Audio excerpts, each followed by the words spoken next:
Mga motorista sa Siato Negros Oriental na stranded human matumba ang dakong punuan sa kahoy sa highway. Apil sa na-stranded ang mga estudyante ug mga trabahante. Wa makaagi ang mga sakinan gikan sa Bayawan City paingon sa Dalaget ug pabalik. Human matumba ang dakong kahoy sa kalsada kaganihang kadlawon.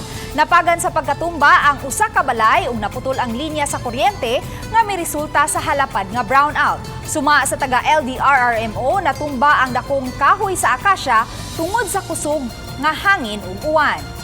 I-expect na for this whole day since kaniha galing alas 8 no nagpagawas lang ato ang Pag-asa Mactan og yellow warning rainfall advisories no. So for the whole day expect cloudy skies with scattered rain showers.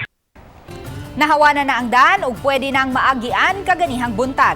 Gibantayan usab sa mga otoridad ang level sa tubig sa kasapaan nunot sa issue nga orange warning sa Pag-asa.